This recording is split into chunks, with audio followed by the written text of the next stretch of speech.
It's so good to see people that haven't been here in a while and people that have been here a lot. So, the theme for 2023 is living out loud. The theme for December is living in wholeness. Today's theme is embodying Christ consciousness, a wholeness prototype. Our first inspired reading is from Yogananda. In Christ consciousness, you feel the love of 1,000,000 mothers in your heart, the love that Jesus, Krishna, and all of the great ones manifested, not just for a few, but for everyone. And Ernest Holmes offers this perspective on Christmas. To carry peace, love, and givingness to everyone is the meaning of Christmas. To feel that we are all a part of the divine. Sorry, I'm going to start that again. To feel... Don't you love fun? To feel that we are all a part of the divine offering is to enter into the spirit of the birth of Christ in the human mind and heart. And then Ernest Holmes also said this: the Christ means the entire manifestation of God. And we put on the Christ to the degree that we surrender a limited sense of life to the divine realization of wholeness and unity. Amen. So let us affirm together. I abide in the Christ consciousness, being still and knowing the truth that I am whole. Okay. And now I would like to introduce Reverend Kathleen.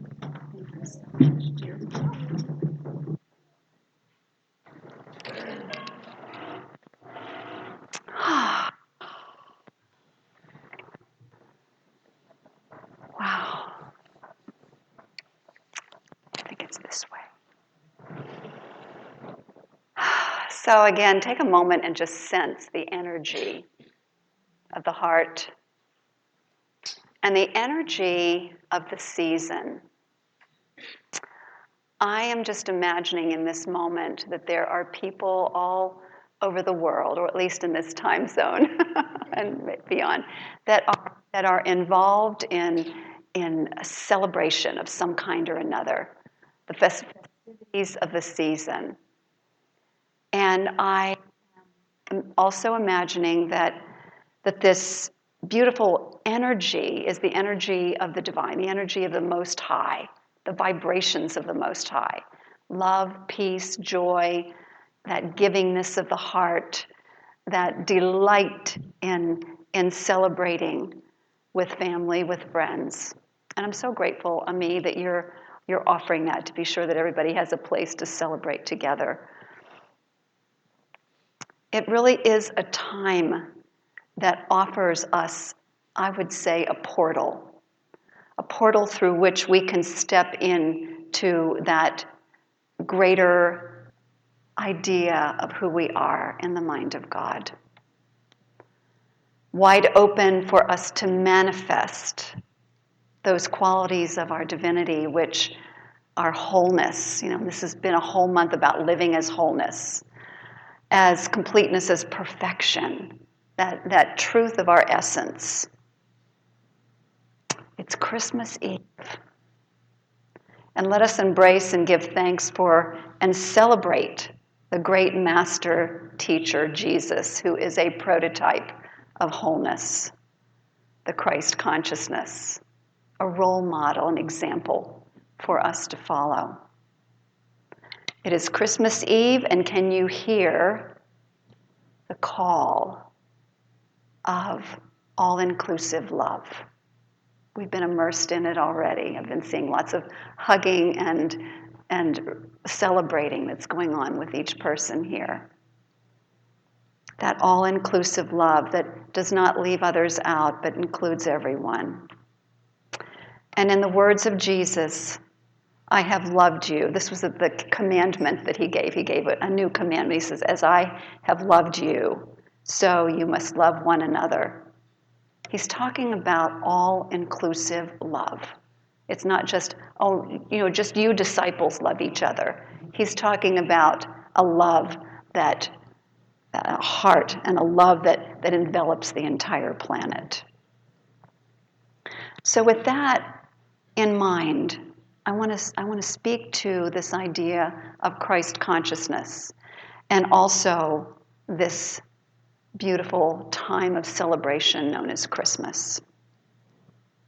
So let's get something really clear. Christ is not the last name of some Galilean woodworker. Right? Christ is a state of consciousness. It's an anointment. I love that idea that Christ means the anointed one. It's an anointment of wholeness that Jesus of Nazareth embodied so beautifully. He attuned himself to the vibration of love, and it ignited his heart. And it expanded and enveloped the planet. And he didn't say, this is just all about me. He said, even these things that I do, even greater things you shall do. He was letting everyone know that you too are the light of the world, and you too have the Christ potential within you. It's a matter of acknowledging it and also doing the inner work to make way to prepare the fertile ground for that part of him to be expressed.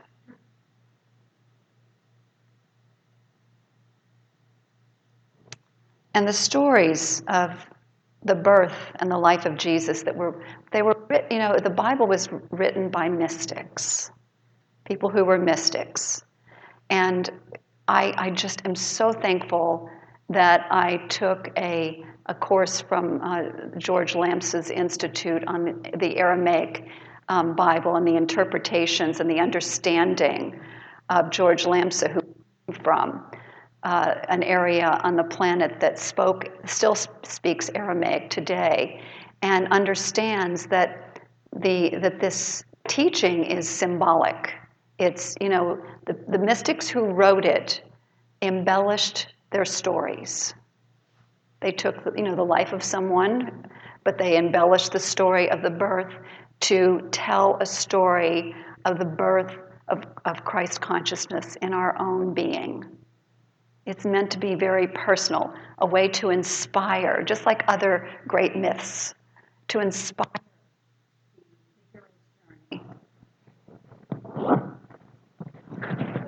Okay. And as such, there's a great opportunity in each and every day, not only in the Christmas season, but in each and every day, to be inspired by this truth of our being, by these beautiful stories. The path to our divine nature is the ultimate idea of it. And Jesus called it the kingdom of heaven. The Christians called it the Christ. The Jews call it Emmanuel, which means the God within. Buddhists call it what? Buddhist nature, Buddha mind. And the Hindus call it Krishna, or Atman, or self-realization, right? Whatever you call this presence of God within, whatever the names are, it's the same thing. It's that being that gets ignited and manifested in this human life that we're living.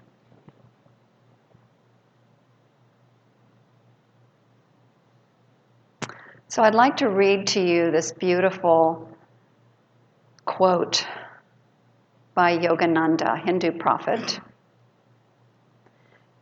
in his work called Tuning In with Christ Consciousness. He said, "Let us meditate until we perceive the infinite Christ reigning in our hearts. Let us learn to love those that love us not, and to forgive those who do ill against us. Let us break all mental boundaries of color, creed, nationality, and receive all people in the endless, all-embracing arms of our Christ consciousness." Isn't that beautiful? From Yogananda, a Hindu prophet, who understands the universality of this concept. Beautiful.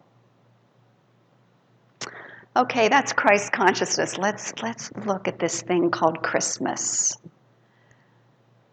So people all over the world we know are celebrating at this time, celebrating the birth of someone who was called Yeshua ben Yosef of Nazareth, who the Western world calls Jesus Christ.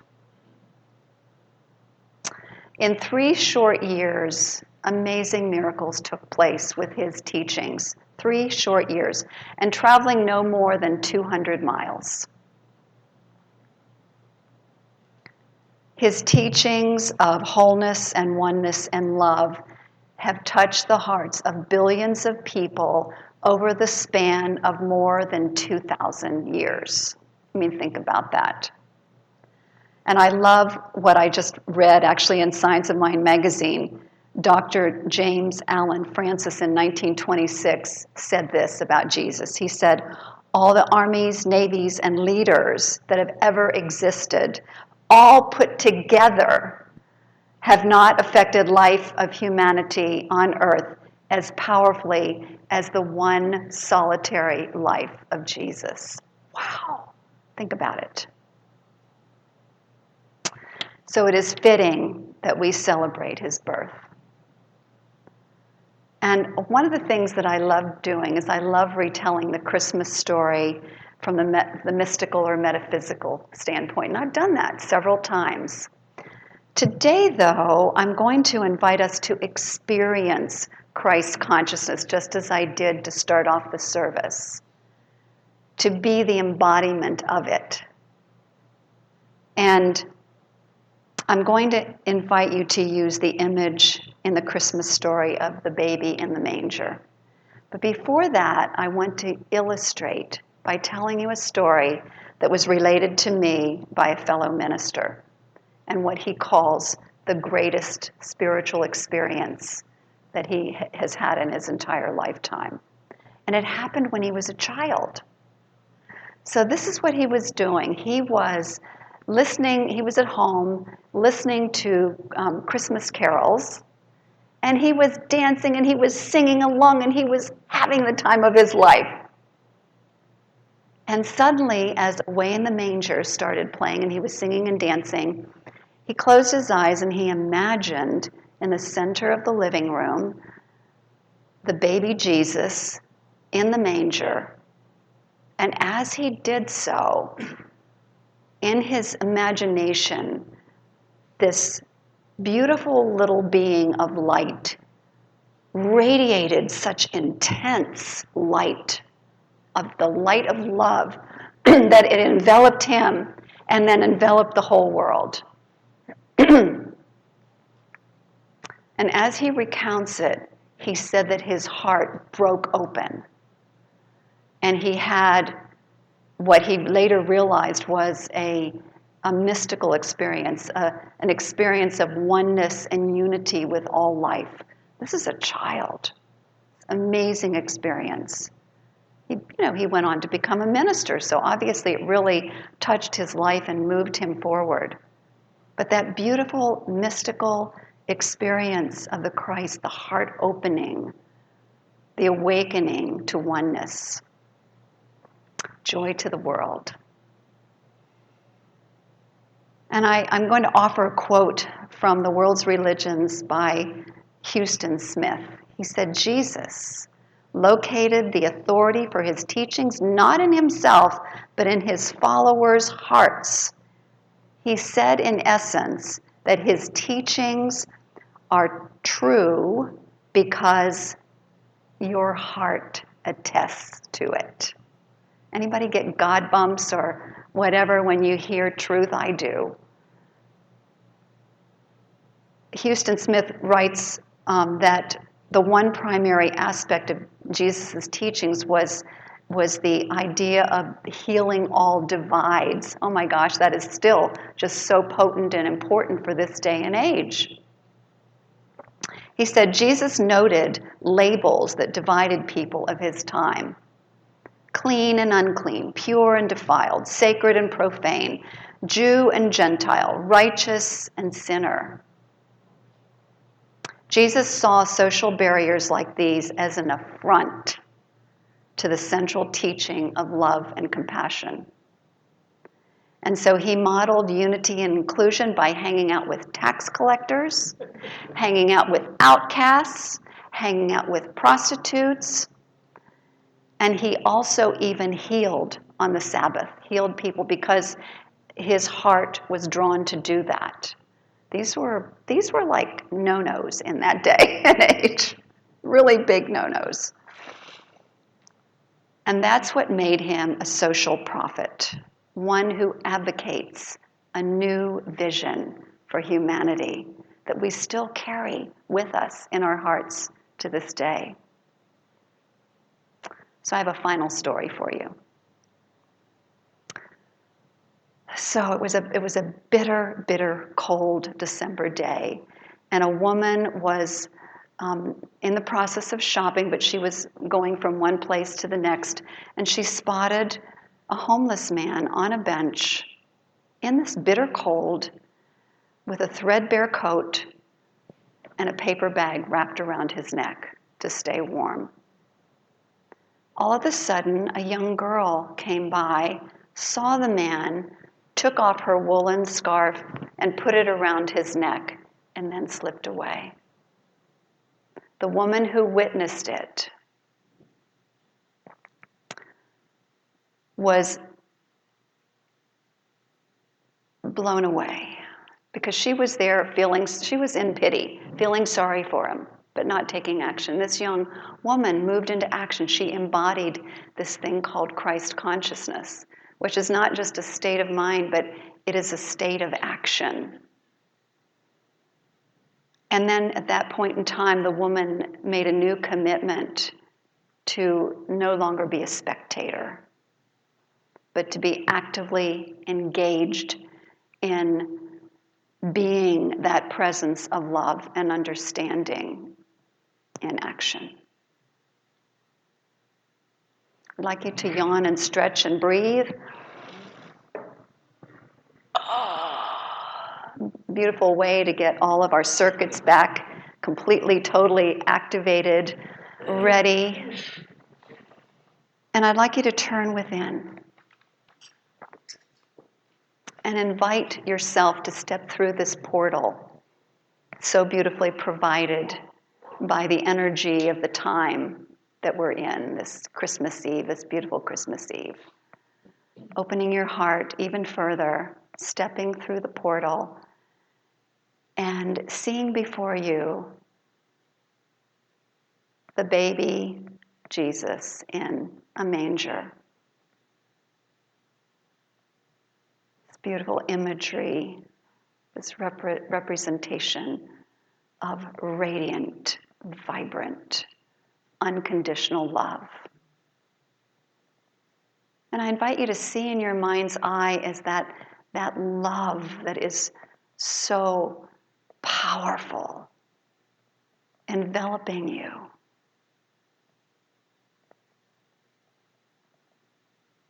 Feel it. Let it ignite your heart and spread through every cell.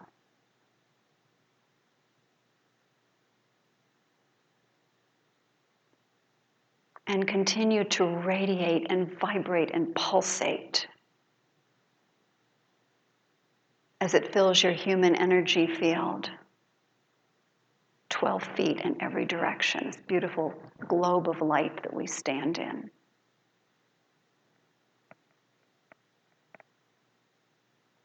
Let it be fully connected to this column of white light, Christ consciousness light,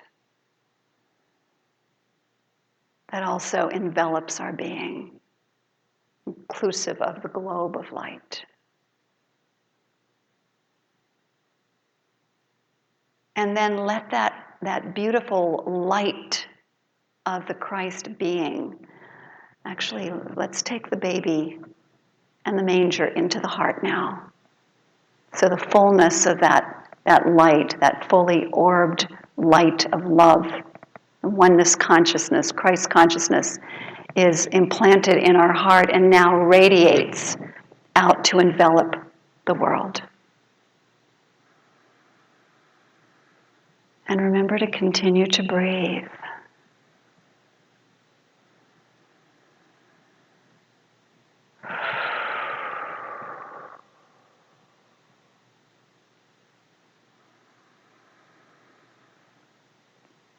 Sense that you are a vast being of light. And then repeat after me. I radiate with intensity.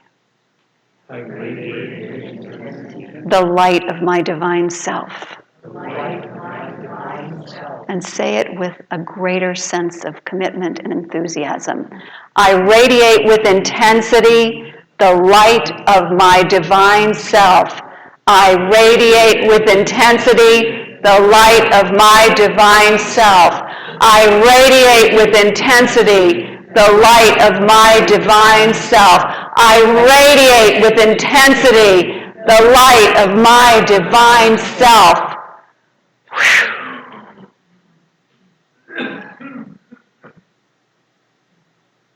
Wow. I feel your light. I feel my light. I feel your light.